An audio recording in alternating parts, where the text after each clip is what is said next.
In 1994, Ralph Lauren put Tyson Beckford inside one of American fashion's cleanest fantasies. Polo shirts, lawns, sport, money, ease, the quiet suggestion that some people simply belonged. The man in the frame came from a life that had never been arranged that neatly. He was born in the Bronx, raised between Jamaica and upstate New York, shaped by race before fashion ever named him beautiful, and pulled toward the street before a camera gave him another route. His brother Patrick pushed him to leave that life. After Patrick was killed, Beckford made a decision on a subway that he would keep returning to for decades. Then came The Source, Bethan Hardison, Bruce Weber, and Ralph Lauren. The industry made him visible. The harder question is what it refused to change after using his face as proof that it had. Tyson Craig Beckford was born on December 19, 1970, in the Bronx. His family history carried several roots into one body. His mother, Hillary Dixon Hall, was Jamaican. His father, Lloyd Beckford, was Panamanian and of Chinese-Jamaican background. That mixture later became part of the way magazines explained his look, as if ancestry could be reduced to a casting note.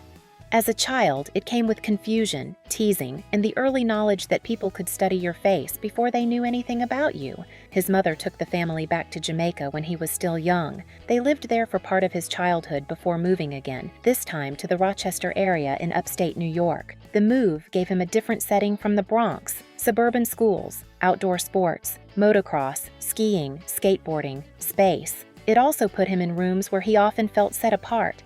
He attended Pittsford Mendon High School, a place where his features and skin tone made him easy to notice and easy to misread. The teenage Beckford did not move through school like someone being prepared for luxury fashion. He has described being teased over his looks, including the parts of his appearance tied to his Chinese ancestry. The boys held up as desirable around him often looked different from him. Lighter skin, looser curls, softer access to approval. He was tall, dark-skinned, angular, and already carrying the kind of face that would later make photographers stop. In adolescence, that same face could make him feel exposed. The qualities that later became valuable did not protect him when he was young. They made him visible before they gave him any control over how people saw him. Rochester gave him suburban activities, but it did not give him easy belonging. By the time fashion arrived, Beckford already knew that appearance could work differently from one room to the next. Before he became an image of male confidence, he had already lived through the discomfort of being looked at without being understood. The years before fashion were the years Beckford could have lost. After Rochester, his life moved closer to the street. Years later, he would speak openly about that period, naming the Shower Posse and sex money murder while describing the kind of circles he moved through before modeling gave him another route. What he described was not a polished origin story. It was a life where danger sat close enough to feel normal. The Shower Posse carried a violent history through Jamaica and New York. Sex money murder had its own reputation in the Bronx. Beckford did not speak about those names like a man trying to decorate his past. He spoke about them like someone who understood what they could have cost him. The street gave young men structure when legitimate paths felt thin. It gave money, loyalty, identity, and risk in the same breath. He has also said he was federally indicted twice before his modeling career fully opened. In the version he has told publicly, those cases did not become convictions that followed him into fashion. The distinction is important, but the weight remains. Before he was being judged by photographers and casting directors, he had already been judged by systems with far more power than any fashion room. That history helps explain the way he entered the industry. He did not arrive soft, polished, or eager to be shaped into whatever someone else wanted. He came in guarded. He knew how quickly a room could turn. He knew when people were testing him. He knew the difference between opportunity and someone trying to control him. Fashion was not built for that kind of energy. New models were expected to be flexible, quiet, grateful. Beckford had lived too much to confuse gratitude with surrender. When people tried to handle him casually, he felt it. When a room treated him like a problem before it understood him, he noticed. That edge would follow him into castings, shoots, and negotiations. It also made his breakthrough harder to simplify. Before the cameras, there was pressure around him from every side. Beckford reached fashion from a life where the wrong decision could close every door before anyone in the industry learned his name. The street did not make him glamorous. It made the stakes clear. By the time he reached his first real fashion opportunities, he was carrying more than a face people noticed. He was carrying the knowledge that another life had been close enough to take him. Before Ralph Lauren, before Bruce Weber, before the bus shelters, there was Patrick Beckford. Patrick was Tyson's older brother, and he saw the exit before fashion fully opened it. After Tyson did a photo shoot connected to the source, Patrick told him to take it seriously. Leave the street alone. Model. Act. Use what people were starting to notice. For Tyson, that conversation would become the last clear instruction his brother ever gave him. Then Patrick was killed. The call came in the middle of the night. Tyson was young, furious, and still close enough to the street for revenge to feel like the next step instead of a terrible one. He got on the subway armed, heading toward the men he believed had taken his brother from him. There was no campaign waiting at the other end of that ride, no contract, no guarantee that anyone in fashion would know what to do with him. The source had opened a crack in the door, but it was still only a crack. What he had was grief, anger, and Patrick's last instruction: get out, take the opportunity, make something else of yourself. Somewhere on that train, the direction changed. Beckford got off before he reached the place he had been heading. He chose Patrick's warning over the violence that could have taken the rest of his life with it. The future was still uncertain, but it was still open. He was alive, free, and moving away from the life Patrick had told him to leave. His brother remained at the center of the story because he was there before the world had a name for Tyson Beckford. He saw what the street could waste. He saw what the camera might use. He pushed Tyson toward the one opening that had appeared, then died before he could see how far it would go. Years later, when Beckford became the face of Polo, people saw the body, the clothes, the control, the stare. They saw the finished image. Underneath it was the memory of a brother who had pulled him toward a different life at the exact moment that life still looked uncertain. The campaign made Tyson famous. Patrick's warning helped keep him alive long enough to reach it. Beckford's entry into modeling began in Washington Square Park. He was in Manhattan when people connected to the source approached him. The magazine came from hip-hop culture, a world closer to the streets, music, and style around him than the fashion system he would later enter. At first, the offer sounded strange. He was not carrying a portfolio. He was not chasing agencies. He was just a young man in New York being told that a magazine wanted to shoot him. The person Beckford later credited for that first approach was Eric Lauren Council. The moment did not come from Paris, Milan, or a polished casting office. It came from a hip-hop magazine that already understood the kind of energy Beckford carried before luxury fashion knew where to place it. After the shoot, Patrick told him to take it seriously. What could have passed as one strange encounter in the park started to feel like an opening. The rooms that came after were colder. Early castings still leaned toward a narrow idea of male beauty. White models shaped most of the commercial language. Black male models had worked before Beckford, and some had built important careers, but men who looked like him were rarely placed at the center of luxury desire. Beckford walked into those rooms without runway training or a polished fashion background. He had the face, the body, and the stare, but he also had something the industry did not always know how to use. He was not soft, he was not blank. He brought the street, the grief, the guardedness, and the confidence with him. Bethan Hardison saw the value in that before most people did. By then, Hardison had already built a serious name in fashion as a former model, agent, and advocate. She knew how the industry worked, and she knew how often it failed to see black talent until someone forced the room to look. When she signed Beckford, she did not try to make him smaller. She helped him move through the business without losing the force that made him different. She taught him the rules that keep a model working: show up on time, know how to carry yourself, understand the room, protect your reputation. Then, she put him in front of photographers who could read his strength without turning it into a stereotype. One of those photographers was Bruce Weber. Through Weber, Beckford reached the brand that would make his face impossible to ignore: Ralph Lauren. Ralph Lauren had built one of the clearest visual worlds in American fashion. The clothes came with a whole life attached to them: country houses, sailing weekends, old school codes, polished leisure. the kind of class that looked inherited even when it was bought. The brand knew how to make fantasy feel familiar. You did not have to live in that world to recognize it. You only had to want access to it. For years, that world had a familiar face. The families, athletes, couples, and weekend guests in Ralph Lauren's imagery were usually white. The message was quiet, but clear enough. Belonging had a look. Then, Bruce Weber photographed Tyson Beckford for Polo Sport in 1994. Polo Sport gave him the right entrance. It was younger, faster, and more physical than the most formal side of Ralph Lauren. Beckford fit the movement of it. The body, the skin, the stare, the athletic control, everything about him made the clothes feel alive without softening who he was. The images landed across New York, bus shelters, magazine pages, store displays. Suddenly, a dark-skinned black man was standing inside Ralph Lauren's version of American aspiration, and people could not look past him. By 1995, Beckford had an exclusive contract with Ralph Lauren. Bethan Hardison helped negotiate the deal, and it became one of the defining contracts of his career. It placed him in a position black male models had rarely been allowed to hold: central, visible, expensive, and attached to one of the most powerful brands in American fashion. Beckford later compared the deal to signing a professional sports contract straight out of school. The jump was that sudden. He had come from the source: street pressure, grief, and uncertain casting rooms. Now, his face was carrying one of the most recognizable menswear images in the country. That visibility changed what a male model could be.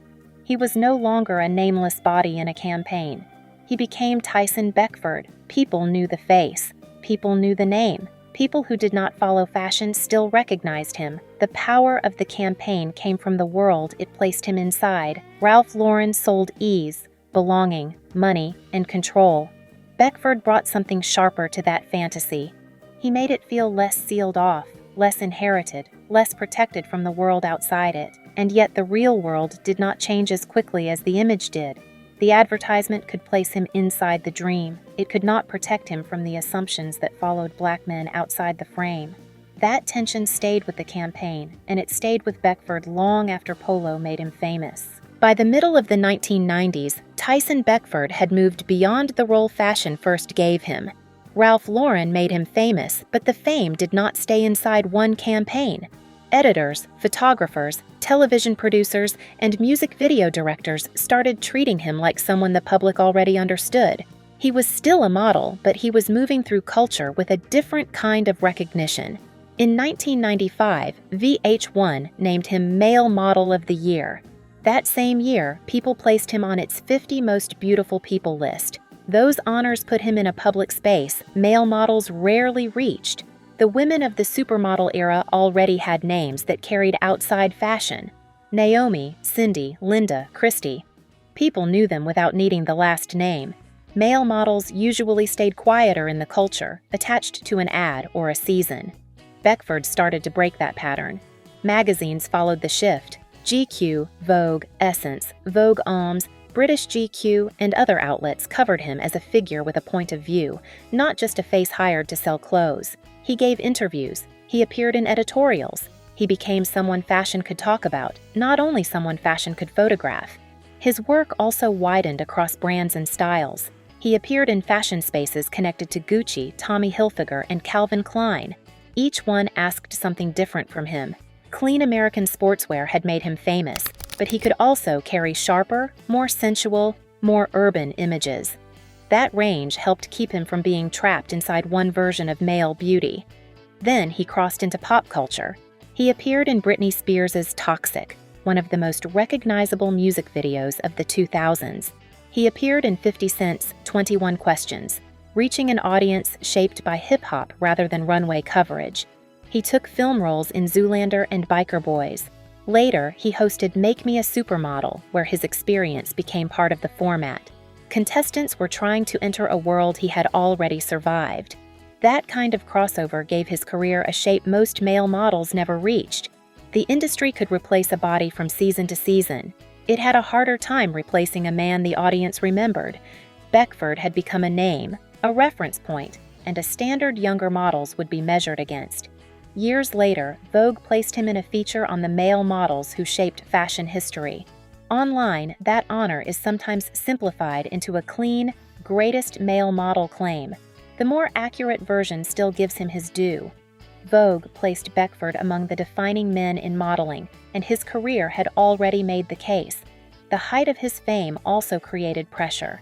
The bigger he became, the easier it was for fashion to point at him as proof that the larger problem had been solved. His success gave the industry a powerful example. It did not create enough room behind him. Tyson Beckford entered a history that was already in motion. Before him, Reynold White had broken ground in a way the industry could never erase. In 1979, White became the first black male model on the cover of GQ. Sterling St. Jacques had also carried a celebrated presence through the fashion world of the 1970s. Black men had already been beautiful, skilled, visible, and influential inside fashion long before polo sport placed Beckford in front of the world. Beckford's rise reached a different scale. Ralph Lauren gave him a luxury platform that carried across fashion, advertising, television, music videos, and celebrity culture. At a time when male models rarely became public figures, he became a name people recognized outside the industry. He came from the same lineage as the men before him. In 1996, The New Yorker wrote about him as Ralph Lauren's Polo Man and captured the unease around what he represented. Fashion could use his image, praise his face, and build campaigns around his body while still acting uncertain about black male models as a larger category. He was visible enough to make the industry look more open, yet isolated enough to show how little had actually been built around him. That isolation followed him past his peak. At New York Fashion Week in 2008, Beckford looked at the runway and asked where the black people were. Naomi Campbell was pushing the same fight in that period, reminding the industry that women of color could not be treated like a seasonal trend. Bethan Hardison kept pressing the issue through public diversity work, calling out fashion houses that continued to exclude models of color while presenting themselves as modern. Beckford spoke from the position of someone who had already carried the industry's favorite example. His success had been used to show what was possible. Years later, he was still watching fashion fail to make enough space for people who looked like him. That gave his criticism a different weight. He had lived the breakthrough and the limits of it. The Vibe shoot added another piece to that pattern. Years later, during a live conversation, Beckford described a shoot where stylists pushed him to change clothes in the open. He refused. When someone threatened to fire him, he walked off. His agency tried to bring him back, and he still refused. That story fits the way he moved through fashion. Beckford understood that modeling required discipline, but he never treated the job as permission for people to handle him without respect. His body could sell clothes, but it still belonged to him. If that made him difficult to some people, it also made him harder to control. That boundary became part of his reputation. He was not the kind of model who disappeared into whatever the room wanted. He brought his history with him. He brought his pride with him. And when the industry tried to turn presence into obedience, Beckford knew where to draw the line. On June 6, 2005, Beckford was injured in a truck crash in Secaucus, New Jersey. His Dodge Ram SRT-10 struck a utility pole and caught fire. He escaped the vehicle and was treated at Jersey City Medical Center for head trauma and cuts. Control and physical presence. The crash cut through that image in one morning. One road, one impact, one vehicle burning behind him.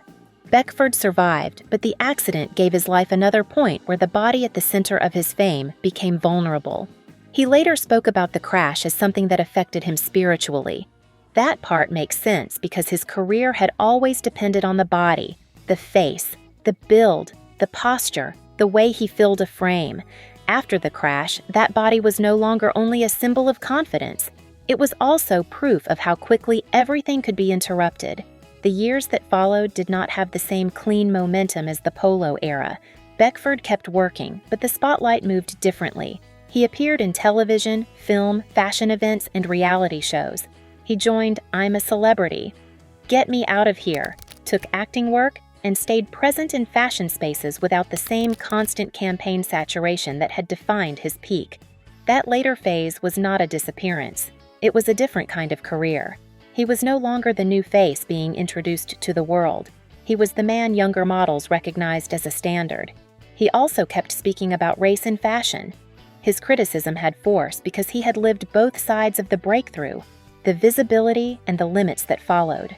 By the 2020s, younger black male models like Alton Mason and Broderick Hunter were gaining visibility in a fashion world with more public language around diversity, but few reached the same mainstream recognition Beckford carried in the 1990s. The middle years showed a different side of his career. He kept working, aging in public, and speaking when the industry would have been more comfortable remembering him only as the polo face from the 1990s. In May 2025, Tyson Beckford returned to the Met Gala after 12 years away. He arrived in custom Ralph Lauren Purple Label, a cream double-breasted dinner jacket tuxedo shirt, matching trousers, bow tie, and velvet slippers. 30 years had passed since Ralph Lauren turned him into one of the most visible male models in the world, and he was back on fashion's most watched carpet wearing the same house that had changed his life. The night gave the return a sharper frame. The 2025 Met Gala centered black style and tailoring, and Beckford walked into that theme with history already on him.